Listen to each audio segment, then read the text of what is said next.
Well, greetings, world, and greetings, Seven Spot, and greetings to Martin and Kevin and Steve and Ed. Thank you for joining us on our live stream today, because what a treat it is for us today.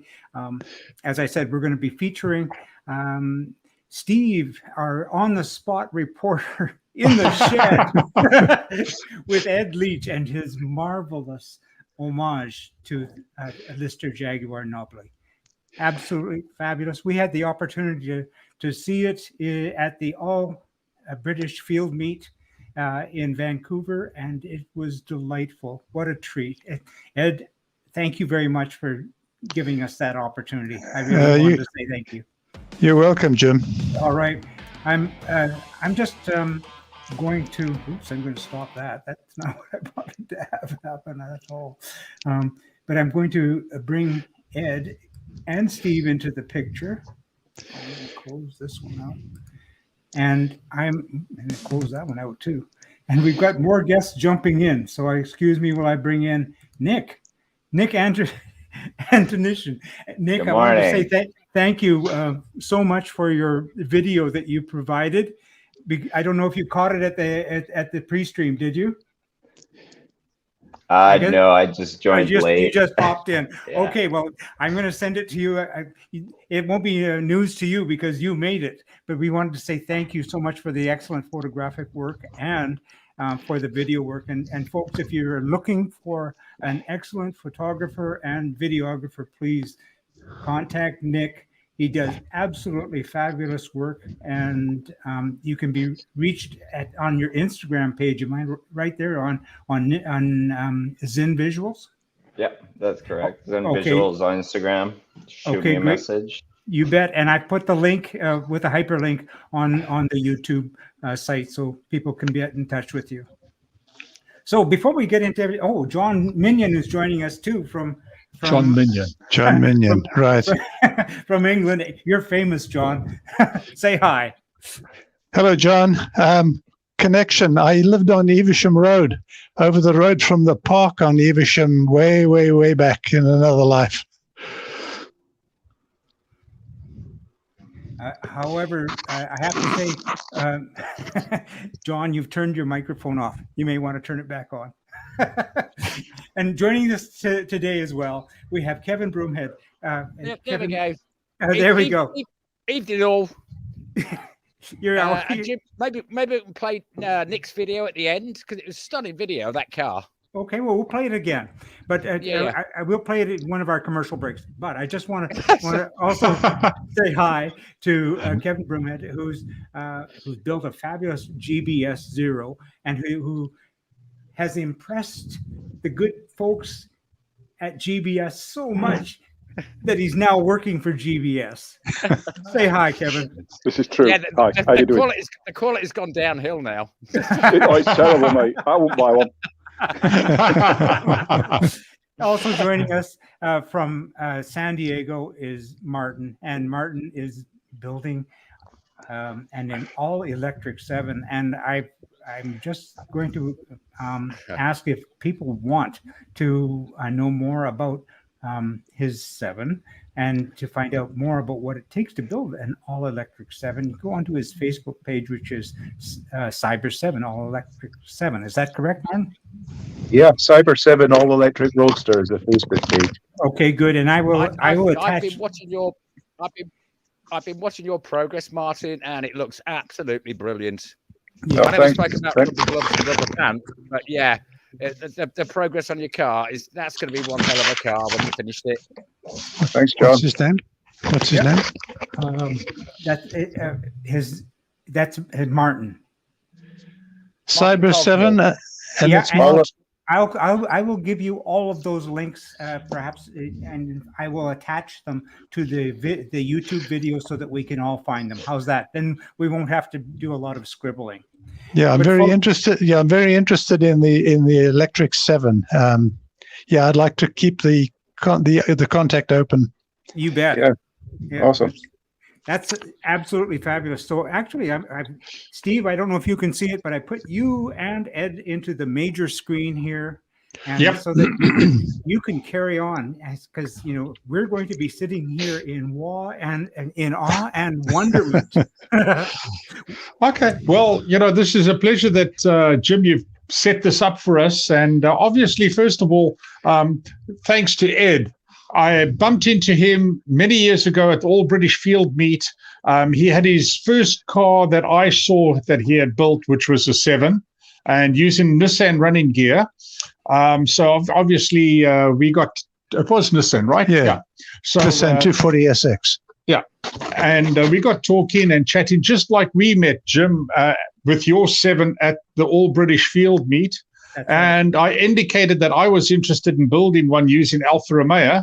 And Ed kindly offered me a Spitfire rack and pinion, which I thought, hey, that's a great offer. And just in meeting Jim, Ed at his place, seeing what he was doing and all of that, well, that was inspiration for me to get cracking. And of course, the front end that he gave me on the Spitfire and some advice on what to do and how to go about cutting and things like that. So then Ed finished the vehicle. I had saw it once again, and then we saw it at the All British Field Meet. And of course, that was game over. We had to do something with Ed. And well, as you saw from the video, it's a fabulous car. And the build, I don't know if everything comes through in the video, but when you look at the detail that Ed has gone into, from all the suspension components, the wiring, the fit and finish of a car built in a shed in his backyard is absolutely wonderful. And I'm sure Ed's got a lot of ideas and, things that special little things that he came up with. Oh, yeah. Well, thanks. It wasn't all. Sorry, Ed, go ahead. I'm right in thinking this is totally all your build, totally hand built. That's correct. Apart from the upholstery, I had to have a professional do that for me. But I painted the car as well myself. And did you? You painted it as well yourself. It's stunning colour. Is that English white and purple, I think, isn't it? Yeah, it's actually the new Mini color. I can't remember the name of it. I had it written on the board over there, but the new Minis, the BMW made Minis. It's that off-white and then a burgundy stripe on the car. Just stunning colours for that period of car. Stunning. Yeah. Well, it wasn't all plain sailing because I had teething problems. To start off with, the front end of the car, when I first took it out, I was so disappointed because it was extremely nervous. And it turned out that I didn't have enough caster angle on the front end. I had 3.5 degrees, and I actually needed about 6. So I changed the front end, which was MGB, with the 11-inch vented rotors and calipers, over to Ford Mustang 2.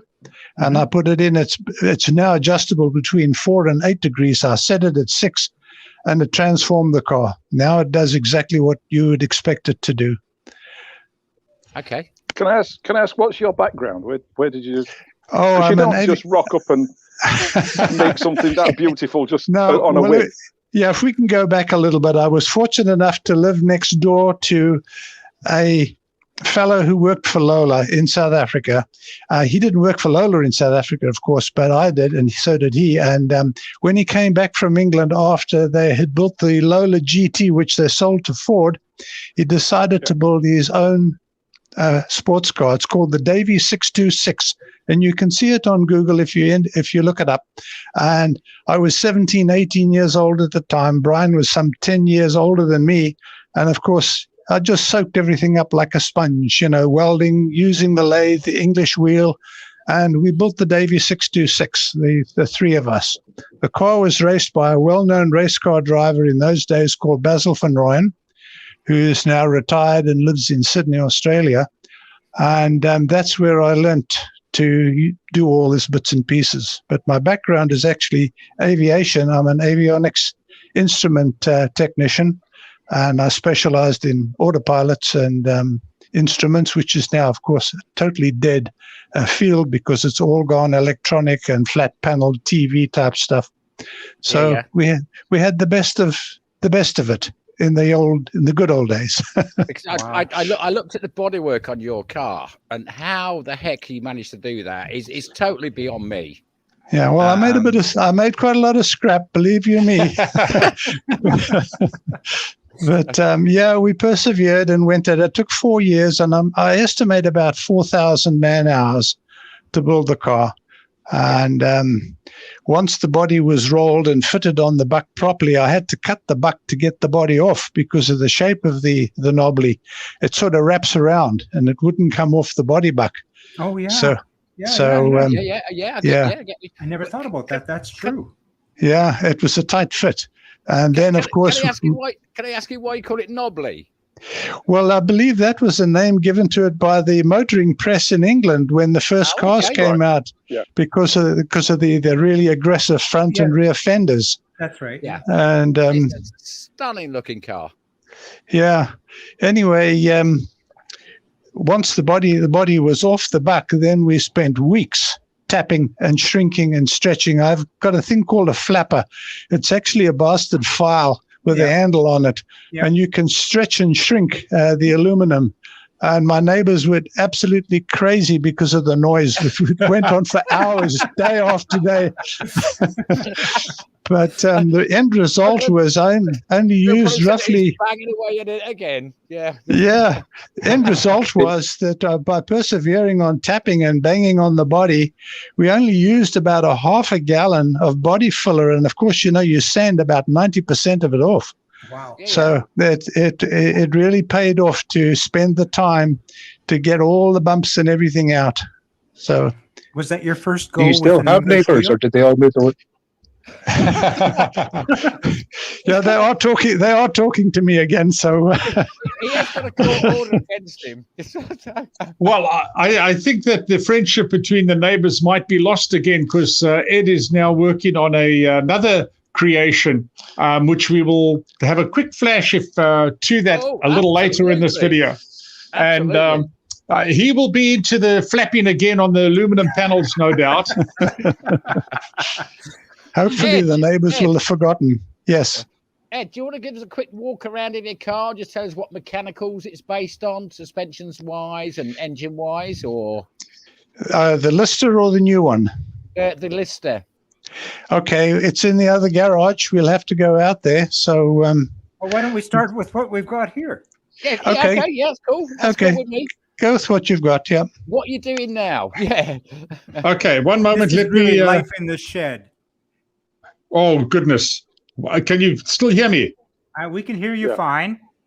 Okay, I'm just... the camera pressed the wrong button. Frozen. Yeah, you did. But that's all right. I'll carry on. Okay. So, yes, I'm going to play the intro again.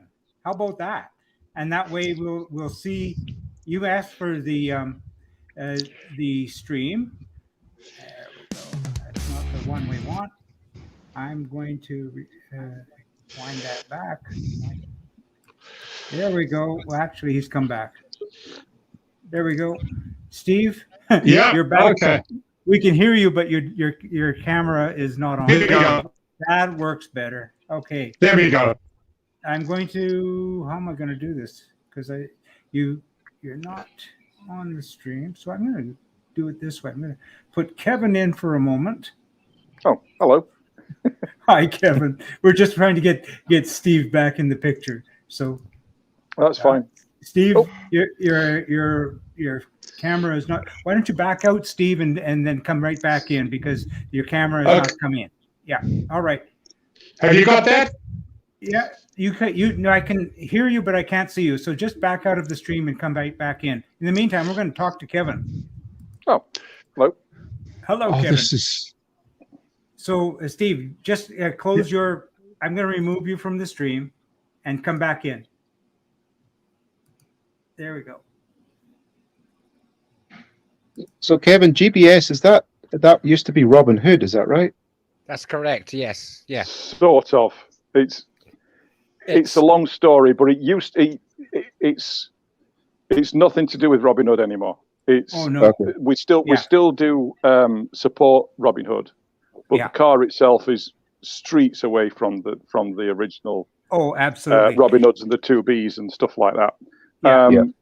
But yes, but technically yes, but the Robin Hood that was continued after there was Richard rather bought Robin Hood out and then developed the Zero, and so it's the Zero is not a Robin Hood. It's a massive. No, because the Robin Hood was like a round tube rolled chassis almost. Yeah. And then GBS. It was. It's now square tube, completely different to a Robin Hood. Well, panels are bonded on, blah blah blah. So yeah, completely different. Well, I'm glad that we went over to Kevin because I wanted to ask him just quickly. I know that you're going to be having another Cars and Coffee later this month, and would love to come and visit you with that if that's okay. And would you please ask Richard if we could? I mean, you mentioned you got some other little projects that are happening in the GBS shed. We would love to come down and be live with the two of you again one day. We'd be struggling to get Richard because he has to do all the talking to lots of other people. But I'll send him a line and hopefully we can get it together. But sure, let's get back I mean, I can do it. It's no problem. All right, let's get back to Steve and Ed. Thank you. Steve and Ed, this is the wonder of live broadcasting. Happens this way sometimes. It's just like the old days of radio, remember? Just as you were mentioning, Ed, we live in a programmed lifestyle now. Hardwiring is a thing of the past. Now it's all computer driven. So that's right. It's all good until somebody pokes you in the eye with a stick. with fat fingers that's trying to press little buttons. That doesn't really work all that well sometimes. Especially at our age when we're not wearing our reading glasses. Possibly comment. We've always got them on hand. So why don't you put them on for a moment and then click that one marvelous little link that's on your screen to reverse the camera so we can see what Ed is up to in the shed. I'm dying to know what it is. I'm trying to see where we're going to be going. Look at that. Okay, let's go over to the front suspension. Okay, so what I tried to do was way back, HWM. I'm not even sure who the guys were at HWM, but they built a car called the Stovebolt, which ended up in a movie called The Racers, and the car was driven by Kirk Douglas, supposed to be at Lamar. And he crashes the car, of course, into the casino, the usual Hollywood stuff. Anyway, I was fascinated by the car, and I decided to try and replicate that. And this is what you're looking at now, is my version of the HWM.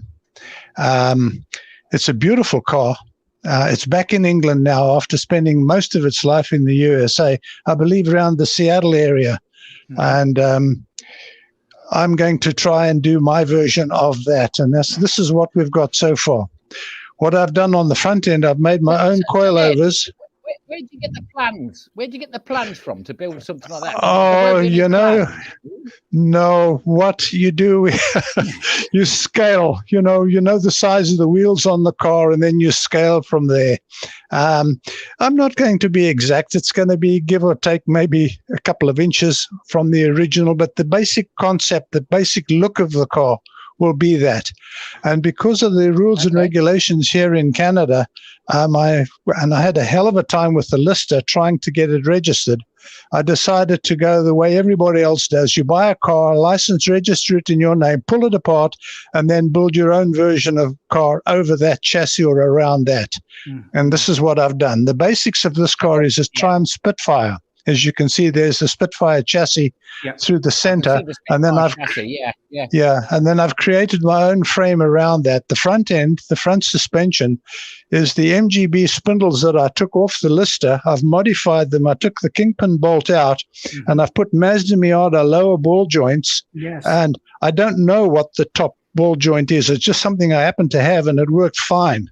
And if my geometry is right, I should have about a 3.5-inch roll center in the front, and with the rack and pinion steering. Come to the back, Steve. Okay. And the rear suspension is double wishbone, and again, if I've got the suspension and the geometry correct, I should be around about 3.5 to 4 inches at the back with coilover. Inboard shocks as well, it looks like. No, they will be inside the body, but I have a Nissan 240SX limited slip differential with inboard brakes and calipers on the back, and the gearbox is a 5-speed T5, and I have it coupled up to the Ford Duratec 3-liter, the same engine that's in the Jaguar XJS and XJR and some Mazdas and various other cars. It's the engine that they use in the Noble, the British car, the Noble. Yeah. You'll get that under the bonnet, yeah? Yes, that's another reason why I decided to go this way, because the original HWM Stovebolt had a V8 in it with the carburetors on top, and the car is quite a tall car. It is quite high, and I will be sitting quite high in the seat. I'm not going to be sitting on the floor of the car. No, that's right. So, and I've got 3 downdraft IDA Webbers, which are going to go on the V6 engine, and they will poke up through the top of the hood, and I'll probably put some sort of a scoop or maybe a plexiglass cover over them so that they can be seen. Lovely. Yeah. It's kind of like an Allard, isn't it? Yeah, actually, the Fraser Nash, Allard, there's a number of cars that are based all roughly around about that. The Rileys, the old Brooklands Rileys, that style of car. Yeah. So you're going to go with like skinny tires on it as well? No, actually, I've got 5 wire wheels that are used on the Austin Healey's, the 106 Austin Healey's. So it'll be knock on wire wheels, 205, probably 65 profile by 15 tires. Mm-hmm. Okay. And I'm looking for somewhere around the 250 brake horsepower, and hopefully I can keep the weight down under 1,500 pounds. So it'll be quite a nice ride. Should be okay. It will be. Yeah, Very and nice you're going to go indeed. for the aluminium body on it again. Oh, yes, it's all going to be aluminium, yes, and lots of louvers. I've just recently made my own louver press, and I'm really tickled to death with how nicely they came out.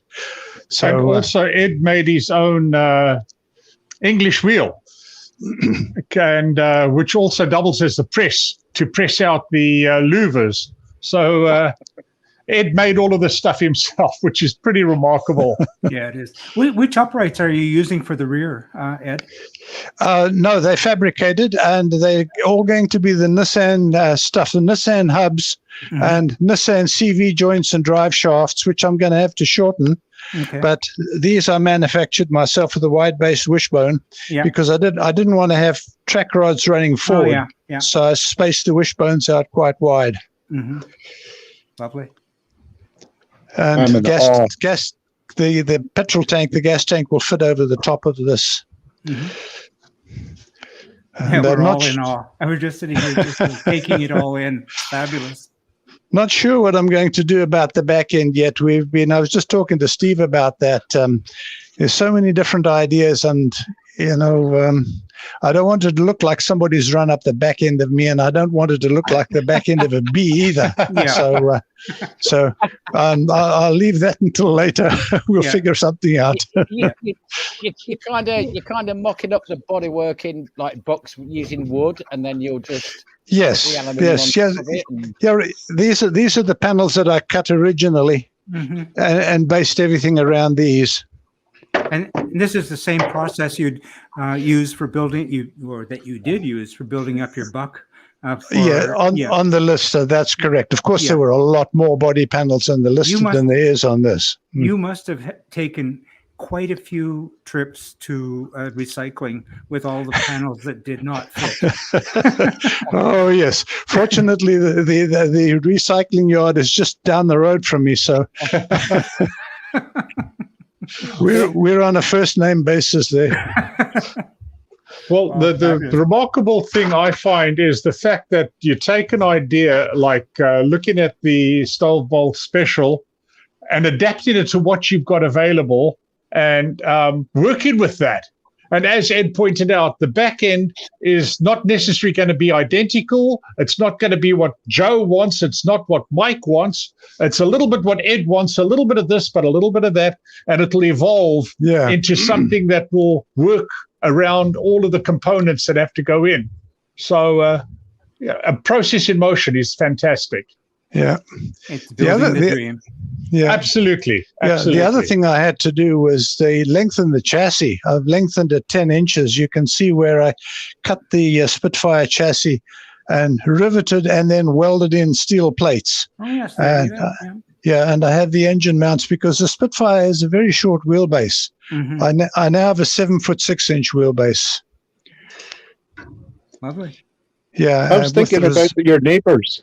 About your neighbors again. If a neighbor does leave, can you let me know? Because I want to be your neighbor.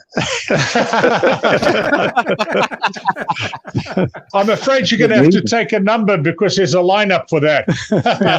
Yeah. Between the two of you, you'd have quite a bit of stuff going on in your combined sheds.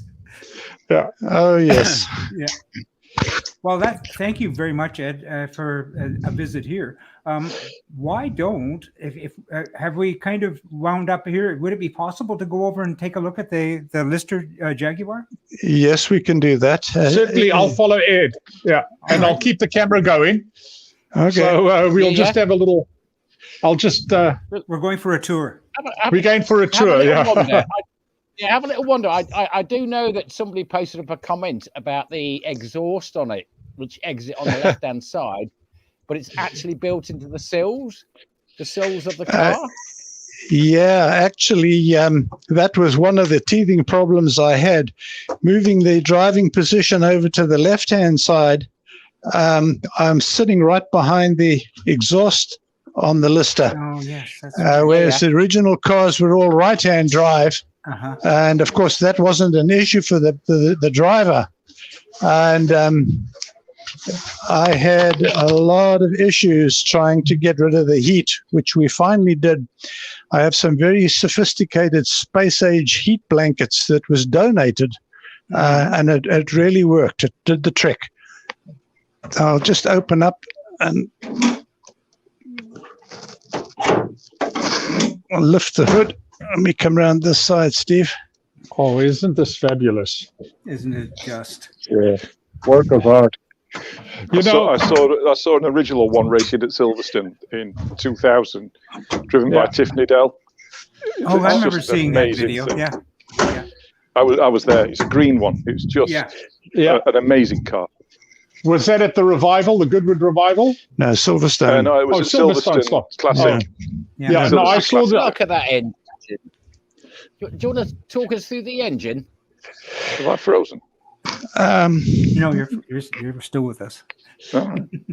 Okay, the bottom end is, I believe, 72 E-type. The cylinder head is 1978 XJ6, the fuel-injected one, because it has bigger valves.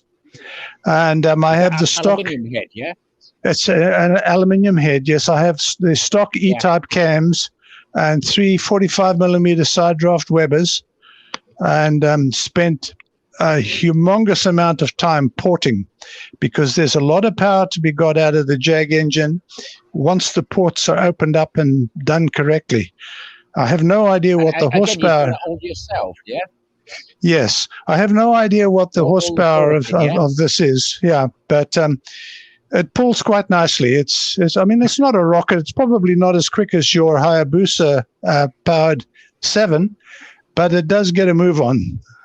So I would go for a ride with you any day of the week. It sounds like my R1 powered car. I can tell you now. Yeah. The T5 gearbox that I have adapted to the engine. My first gear is very, very short, but once I get going, the rest of the gears are fine. 2,000 RPM is about 101, 102 kilometers an hour, if I can believe the GPS speedometer. Yeah, which is fine. That's good. But I don't have enough horsepower to pull very high speed. But I'm quite sure it would get up there if I had enough courage to do it. Yeah. I believe the original listers. As I say, your exhaust just exit on the left. I'm sorry, you exits on the left. Yes, the exhaust. Yes. Yeah, I'll open up the door. The exhaust is in underneath that sill. Does it get pretty warm? Not now, but it got so darn hot after 5 minutes. Originally, I couldn't sit in the car, but right now I can drive the car. It stays cool.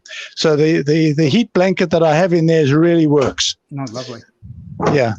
You know, looking at the pictures that you folks are seeing on the camera right now is stunning. However, when you look at it live and you look at these fabulous curves, the camera does a good job.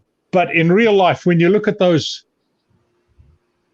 perfect curves, I am absolutely in awe of anyone who can take many panels of aluminum and roll them like that. That's absolutely amazing. You've got like 2 handbrakes.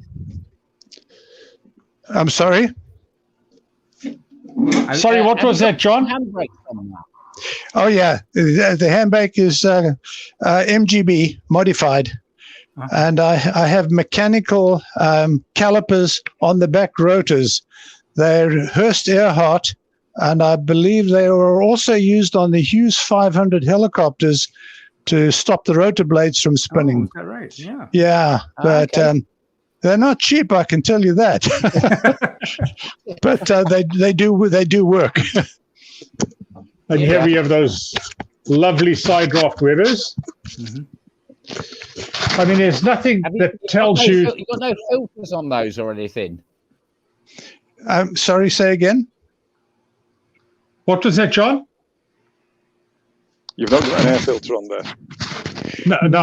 No air filters. You know, fortunately, we get a lot of rain here, and there's very little dust. So, I haven't bothered with the air filters. As a matter of fact, I don't think I could fit filters in underneath the hood. Can I ask you about the windshield? Is that polycarbonate that you shaped? That's right. Yeah, and you know, this is a good story. I was trying to figure out how to bend the polycarbonate, and I had lots of advice with heat lamps and all sorts of things. And one day I was outside barbecuing, and all of a sudden it dawned on me there's a tremendous source of heat. So I made a template, stuck the plexiglass in underneath the barbecue, got it hot, and just folded it over the template, and voila, we have a windscreen. Wow. And did you have to really heat up the barbecue, or was it a lower temperature? It was hot, and I had to be careful because the plexiglass will haze if you get it too hot. Oh, that's why I was wondering. I ended up buying 3 or 4 pieces of plexiglass, the exact size that I needed, but I got it right first time, so I've got lots of spares. Wow. That's amazing. Wow. Amazing. The only place I could find to keep my toolbox was down here, next to the engine breather.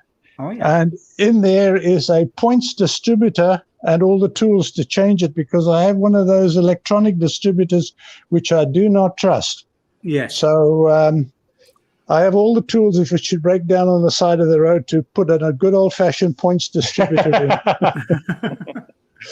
Wow. A quick disconnect and then a switch over. That's amazing. That's right, yeah. Yeah. You know, they either work or they don't work. So yeah, that's electronics for you. Yeah. I noticed your front anti-roll bar. That looked to be purpose-built as well. That's correct, yes. And that runs all the way down into the main chassis tube, and it's heavily braced in behind the seat. So, and I have a 4-point harness. So I'm pretty well strapped in. Hopefully I'll never need it. Another thing that I did, which the original listers didn't have, this scuttle is a steel scuttle. It runs all the way over the car. Yes. And that is steel. Yeah. Amazing. Hopefully I'll never need to use it. Or put. Go ahead. I also heard in terms of measurements that you were crawling all over an original, and the mechanic took most of it apart just so you can get the right measurements. That's right. I went to Goodwood. Yes, we had to go to Goodwood because the fellow that did the computer design work said he needed 3 accurate dimensions. He only needed 3. Anyway, we went to Goodwood and I got into the paddocks, and the young guy that was looking after somebody by the name of Pearson, he's a race car driver over there. It was his car. It was a green Lister. Yeah. And I told him what I was doing. Well, this young fellow was so helpful. He took the seats out, he took the wheels off, jacked the car up. He was lying in underneath the car with the tape measure, giving me all the measurements he could find. And I was furiously writing them down on a big piece of paper. I ended up with about 30 really, really accurate dimensions. Amazing story. Yeah. Amazing story. It is pretty much millimeter perfect. I think, I'm as close body-wise and chassis-wise to an original as to make no difference. Wow. But, of course, I've taken lots of liberties with other things, of course. The transmission is Mustang. The differential is 700 series BMW. The front uprights are Ford Mustang 2. And, there's lots of things. The calipers are Woolwood, 4-piston.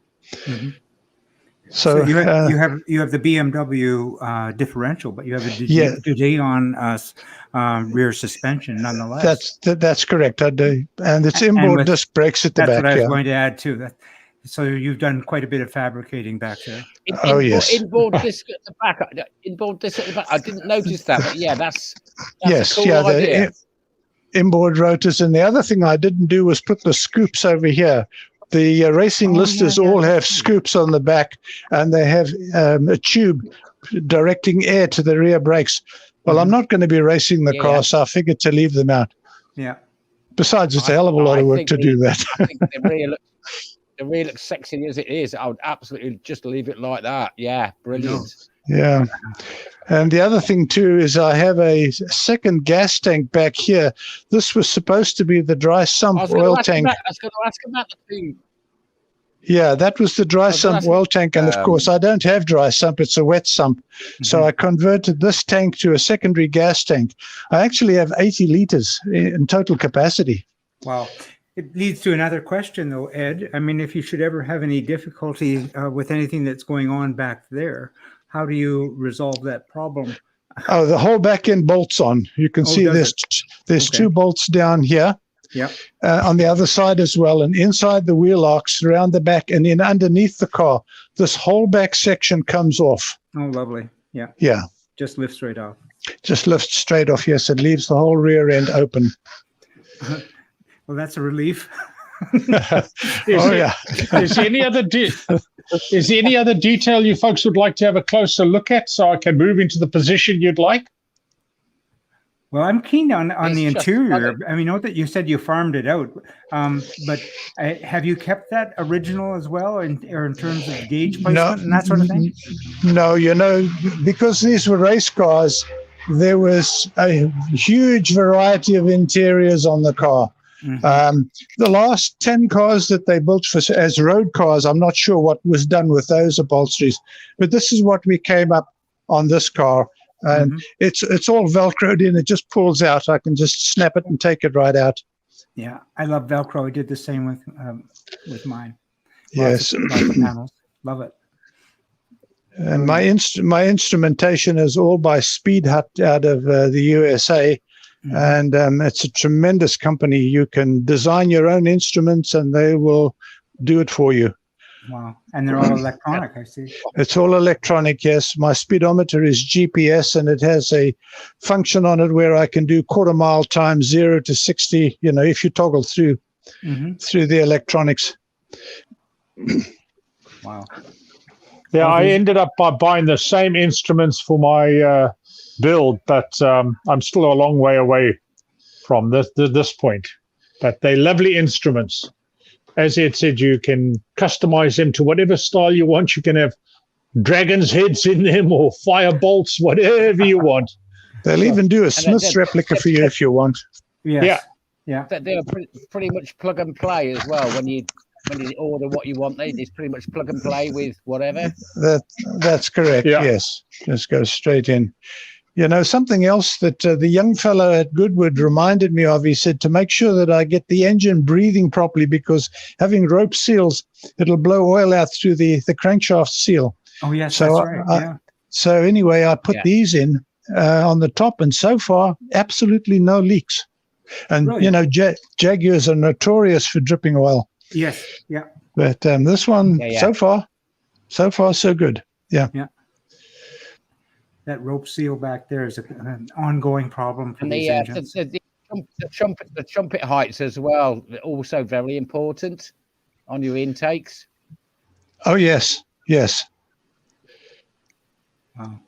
Yeah. Absolutely lovely. The engine, you can tell when you've got the wrong height. Now, I had the opportunity to visit with Ed and Steve a while back, and Nick, while we were taking some photographs, and Nick created that lovely video. But I was foolish enough to ask about that radiator, and who built that radiator for you? So I'll ask it one more time. Yeah, I did. I had bought the aluminum core and then made my own tanks. And when I tried to close the hood, it wouldn't go down. I got my measurements wrong. So I had to cut the corners off the radiator to get it to clear. But actually, the car runs a little bit on the cold side. I haven't had it over 80 degrees yet. Oh. And even in our hot days here with the temperatures in the mid-30s, it stays between 75 and 80 degrees. So the radiator is really doing its job. Yeah. Yeah. Better that than overheating. Oh, yes. Oh, yeah. Oh, yeah. I do have an electric fan in the front, and I have an override switch as well. I'm very, very, very impressed with your welding skills. I'm so jealous. And to weld aluminum in particular, my hat goes off. This is amazing. Yeah, well, fortunately, with today's welding equipment, TIG welders, once you get the knack of it, it's pretty easy to use. Yeah. Absolutely lovely.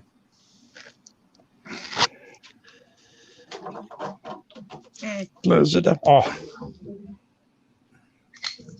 Whoa. There we go. And you mentioned it took you 4,000 hours, Ed,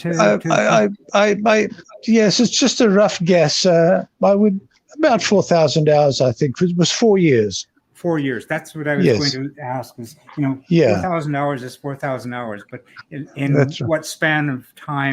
How much of your marriage did you give up to build the car? Actually, to get out of my wife's hair, she'd say, "For heaven's sakes, go to the workshop." So. Lovely. Wow. Absolutely fabulous. Just looking at the detail of that scoop feeding the Webbers, I mean, the fitment in the hood is quite remarkable.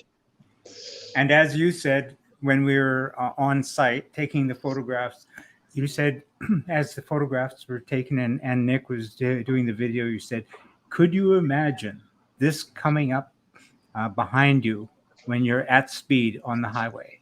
It's just like, talk about having your head turned. It is just such a thing of beauty and absolutely unique. Yes, well, thank you. Well, you're very welcome. I have a request. When you've done the next one, can you do a Aston Martin DBR1 for me, please? I can wait. No rush. If you had have asked me that 20 odd years ago and there was enough life left in me, I probably would have said, that's a good idea. Absolutely. Ed, thank you so much. Steve, thank you so much. I love these shed visits. This is absolutely great. Yeah. Well, I just thank everybody for participating and asking some, pointed, interesting questions. And once again, I thank Ed for his wonderful creation and giving us the pleasure of his time to spend time with us to go over what he's doing. And I can probably say with a certain amount of clarity that it won't be the last time we have a chat with Ed. That'd be great. Yeah. Ed's background in building go-karts, there are so many stories there that I think we could get into if we really wanted to, or if Ed wants to, at least. So Ed has been around motor racing and the sport for a very, very long time. I think most of us have all been part of building cars and playing around with cars and getting our fingers dirty. So again, thanks a lot, Ed, for your time and showing us your wonderful creation. Absolutely. Yes.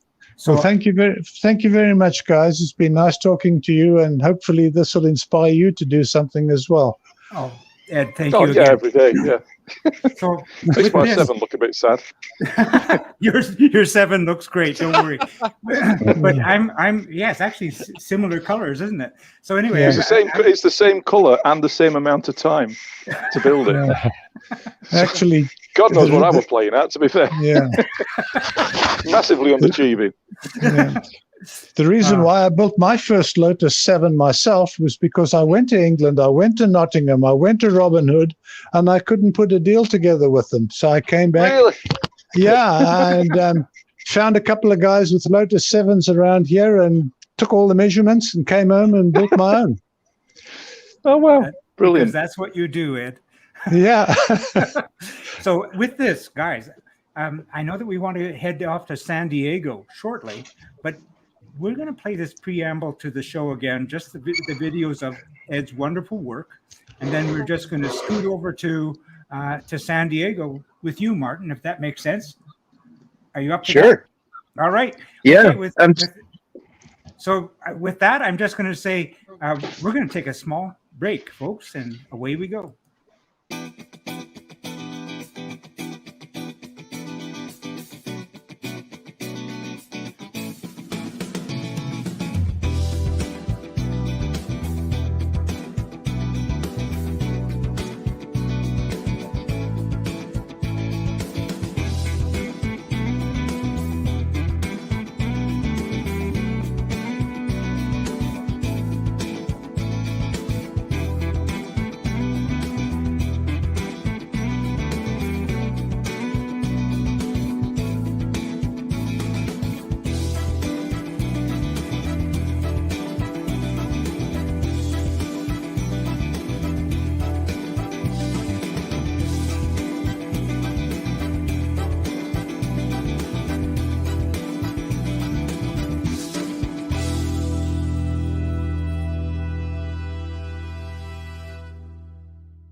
And With great thanks. Von Royen was, yeah. because he had his little Forenza That's correct. with a big V8 in it. That's right. Now And we're the moving- day that they were to compete against the 319 T Ferraris, moving right along. they were actually faster down the straight. But round the back bits of Kyalami, I don't think they have their Ferrari headphones was on, so maybe they can't hear us. I'm putting them on mute for the moment.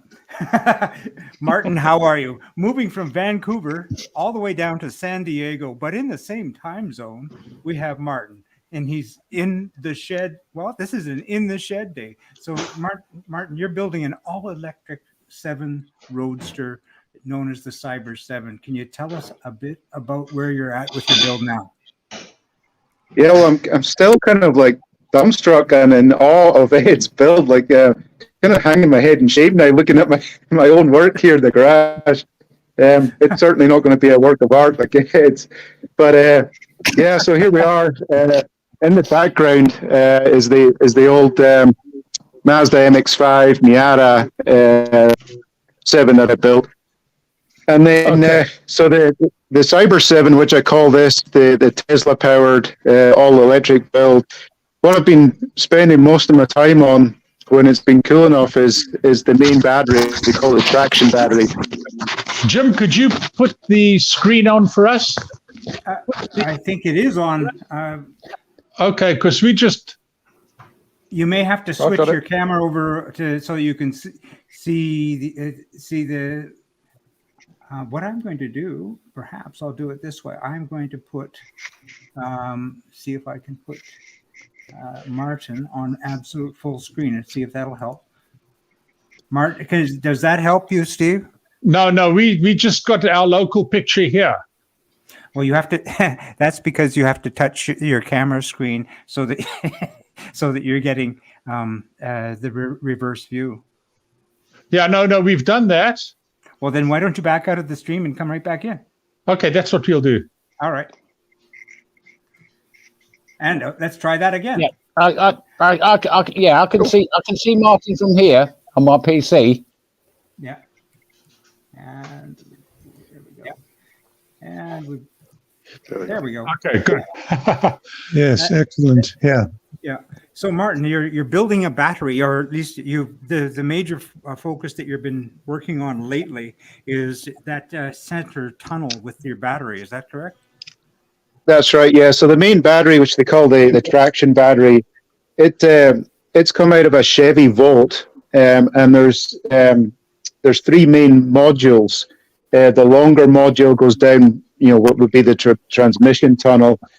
And then underneath this lid here are the forward 2 modules, and the all 3 connected together in series form a 400-volt battery pack. You see some high voltage fuses in there on. Hello. Hi. We're all sitting here when you said. I was going to say, because each 400 volts. Do you have some good rubber gloves that you work with?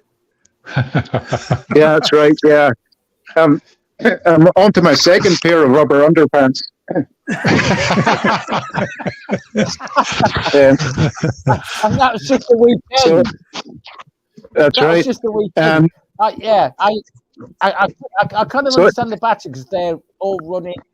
Each individual cell is running 3.7 to 4.1 volts. That's so right. You put them all in series, and then you get massive volts at the end of it, which is basically your power. That's right. So in each of these, you can see there's actually fiberglass housings that each one holds a pair of lithium iron cells, and they're pouch cells. Yeah. And so there's 96 of these all in series to form the 400 volts. And then what's taken the most a lot of time is actually hooking up the cell tap wires. So the battery management system needs to be able to read the cell voltage of each and every cell, all 96. So there were 96 wires plus a few others for the negative points, and so I had to tap into the Chevy wiring harness for these, and then basically comes through to the connectors for this is an Orion 2 BMS system. It was quite nerve-wracking. I bought this checking device So you hook, you can, well, if give me a second, I can actually do it live for you. You mentioned the power. How much heat? I guess you haven't determined it yet, but how much heat are you looking at dissipating? Yeah, sorry guys, I set the phone down there for a second. Right. Where are you? Yeah. Okay. So yeah, I'll talk about the heat in a second. So this cell tap checker. So I've just wired one of the 3 cell taps in here, and this allows you to check. So you can see that this comes up with good, and warning on the third bank, but that's actually fine because it shows you all of the correctly connected cells, and then towards the end there are some blanks because this can actually handle 108 battery cells. So I have 4 spare in this, and I have 8 spare in another bank. So, but when I came home to first check that, there was actually one that was faulty that I didn't wire up correctly. So that device allowed me to home in on which one it was. It would have been disastrous if I hadn't done that. So yeah, that's the traction battery, and the positive end of the battery comes from the front over here. There's a kind of isolation switch, a maintenance switch they call it, which breaks the battery in approximately 2/3 and 1/3. I've got that locked down right now as a safety measure. It's off, and then the negative end of the battery is here, where the original Tesla fuse. This is a 450 amp fuse. Wow. And then and then both, the negative system, negative end comes into this, what they call a high voltage junction box. And in here are 2, what they call them, I've forgotten the word, relays, large relays, the contactors. So one is for a pre-charge relay, which there's a resistor in here, and it allows for a small amount of current to go to the motor and to the main contactor before the main contactor is thrown and connected, and then all 400 volts can go to the motor. So that's all going to be controlled by the circuit that's in the motor itself. But cooling wise, for the go ahead. Tesla electric motor is what you're using. That's right, yeah. So it's a small drive unit from a Model S Tesla, and this is the front small drive unit. That's the front drive unit that you put in the rear, yeah? That's right, yeah, and facing in the same direction. It happens, the front drive unit happens to sit kind of near vertical. It's quite a nice fitment, actually, and the rear of the car here will look very similar to the dimension-wise to my other car, the MX-5 build. It tucks in there just perfectly. And then, so yeah. What do you think the weight of the car will be when it's complete? Yeah, so I'm aiming for 1,500 pounds. I think I can get that pretty confidently. I'm not stretching, I'm not working really hard to keep it really lightweight. So I know there's quite a few things I could really lighten up. If I was concerned about that, but with the amount of torque that this thing's going to produce, I think a bit of weight's a little bit of a friend towards me.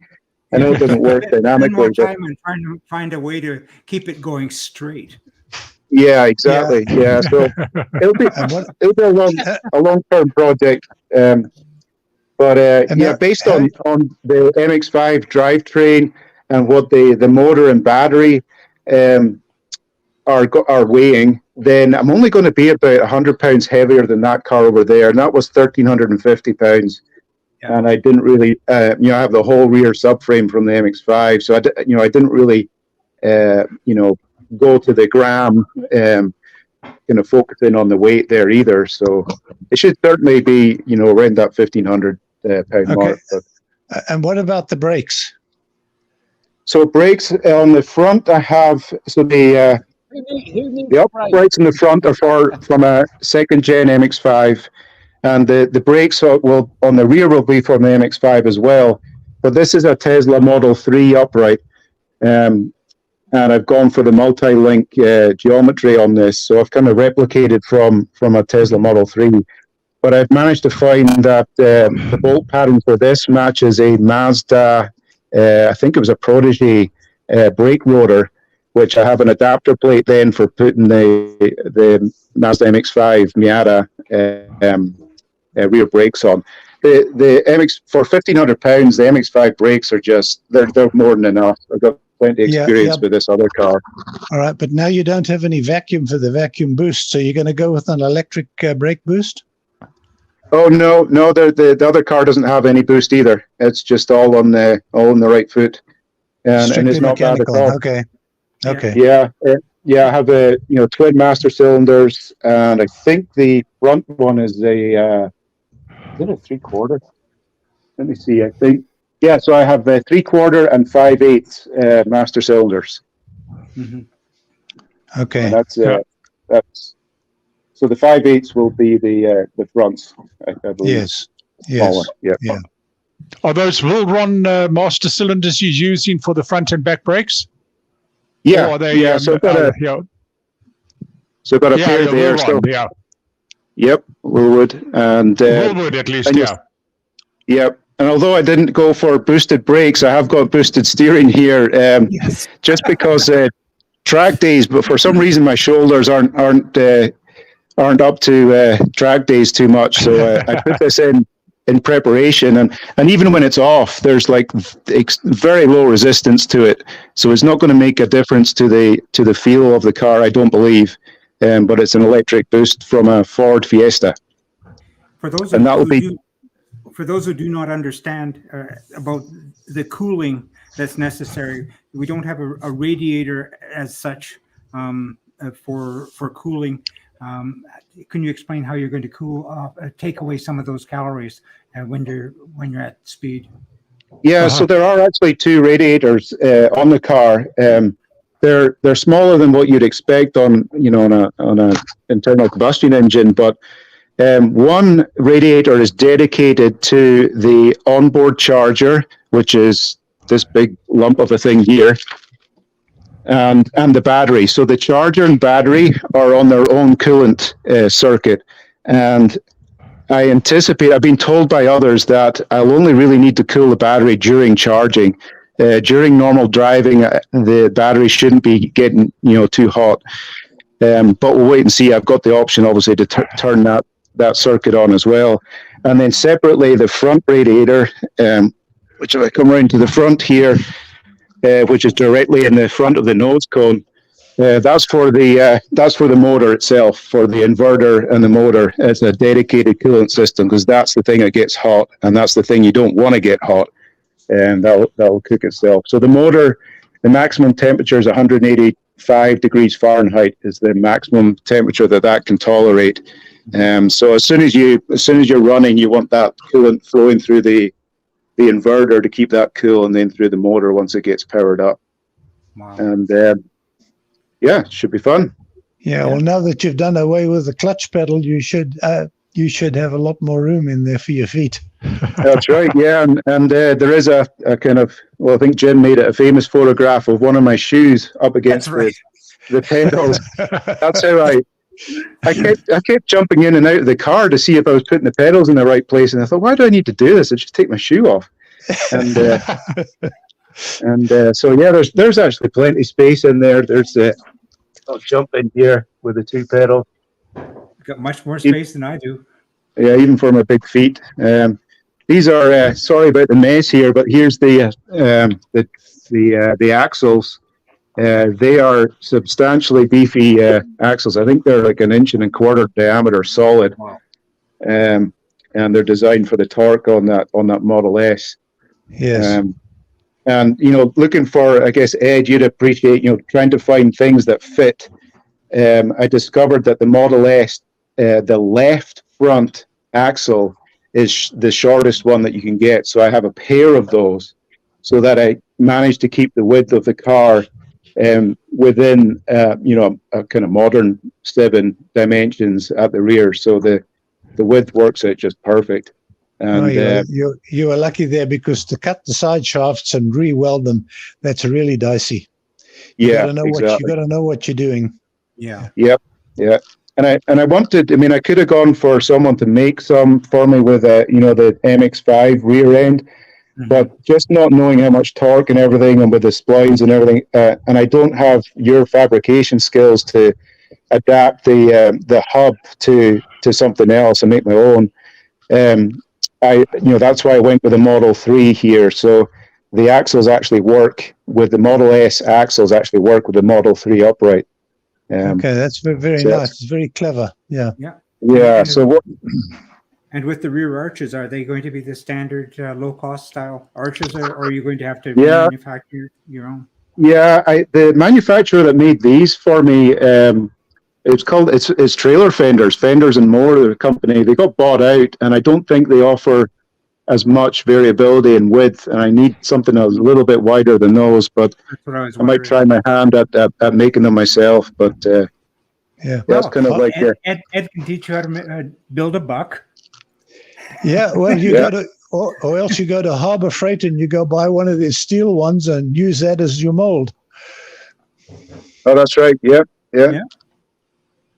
That'd be cheaper than buying plywood these days. I was going to say, I think the most expensive part in your cars, Ed, is the plywood, and that doesn't even stay with the car, you know. Yeah, well, there was 11 sheets of MDF. Yeah, and okay. Yeah, that was expensive enough, but I used 7 cutters for the router, and the cutters were over $300 each, and they didn't last very long.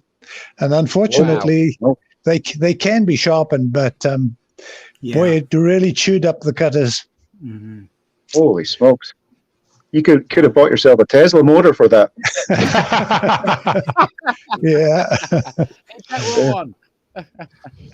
Yeah. So that's about it. I guess since the last time I was showing you guys that, I bought the nose cone from Kinetic Vehicles. So this is a nose cone from the Haynes Roadster, same as that one. And I discovered that I kind of screwed up. Again, my radiator didn't fit, and the header tank's in there, so I had to readjust all of that. But it fits nicely now. It's a perfect fit. And the charger and the DC converter, which converts 400 volts to 12 volts to run the system, that will sit here. But at some day, so one of the examples of losing weight is, this guy here is about 40 pounds of weight.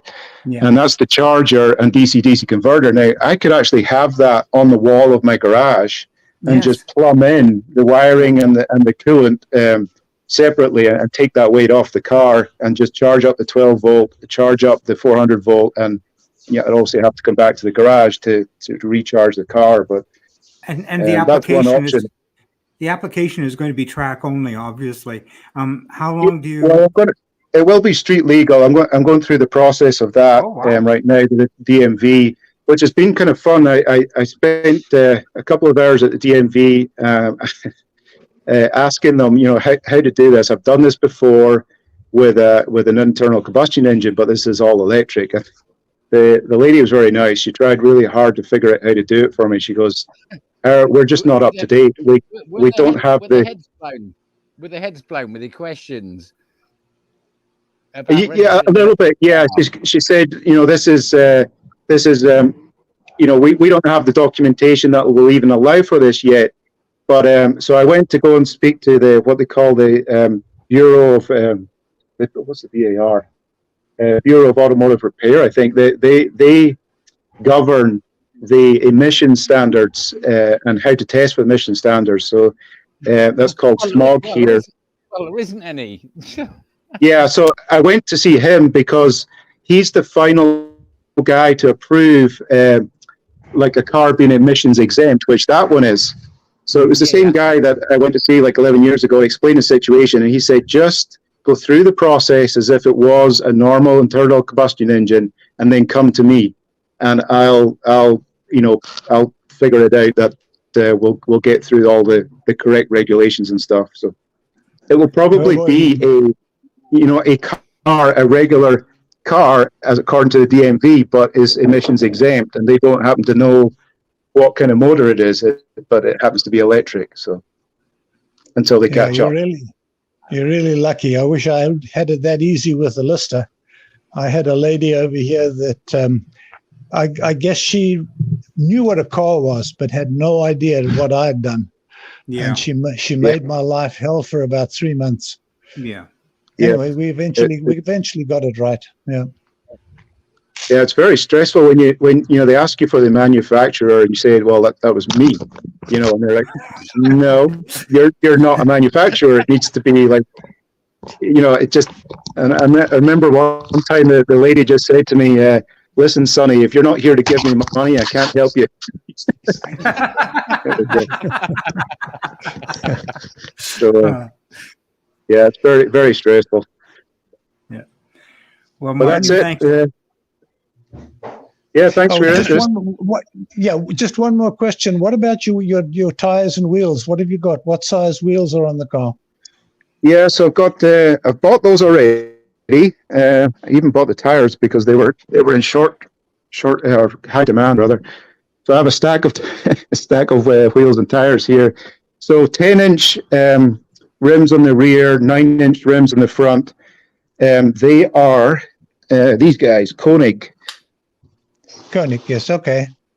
Yeah, so I'm lucky because I have Goodwin Racing, who provides all these rims and tires for Miata MX-5s nearby. They're only like 5 miles away, so I was able to take the Model 3 uprights into them with the brake calipers on and everything, and find a wheel that would fit. So they're 17-inch, and I know that guys are running their Model 3 performance cars on these rims, so they can stand up to the weight and the abuse.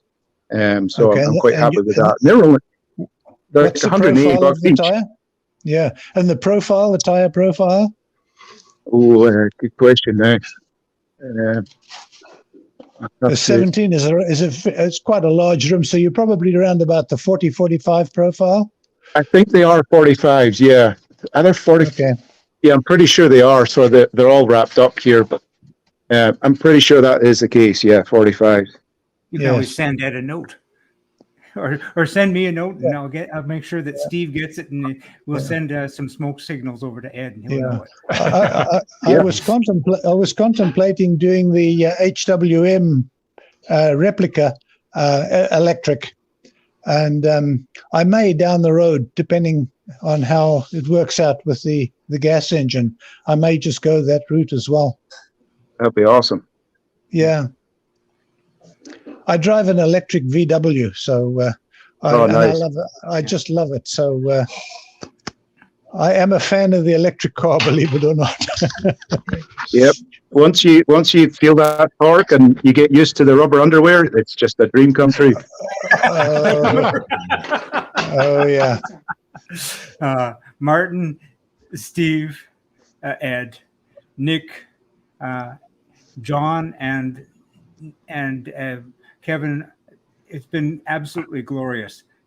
We've been on for an hour and 15 minutes, and then, gosh, what can I say? It's been a great trip. I really, really enjoyed all of your input.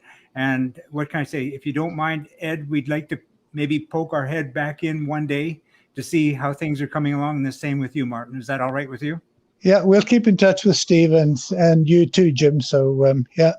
Thank you so much, Ed. Okay. It was truly a great pleasure. And once again, if anyone in Vancouver is looking for a great photographer and audiovisual, all-around great guy, please contact Nick. Yes. There'll be more said to you. I'll tell you more about that later, Jim, about the quality of Nick's work from a couple of comments that Ed has made from associates of his that are absolutely blown away by the quality and wanting to know a little bit more about the work. So a little bit more about that later. Now, I'm starting to run very, very close to end of battery life here on my phone. Yep. So I think this is a good time to call it a wrap. Yes. All right. Okay. Well, why don't we do that, guys? I'm just going to say thank you all again, and we will see you at 7 Spot. Thanks. Okay. Cheers, Jim. Thanks again. Thanks, You bet. everybody. All right. Cheers, Martin. Cheers, John. Bye-bye, Martin. See you guys. Bye, guys. Bye-bye. Bye-bye.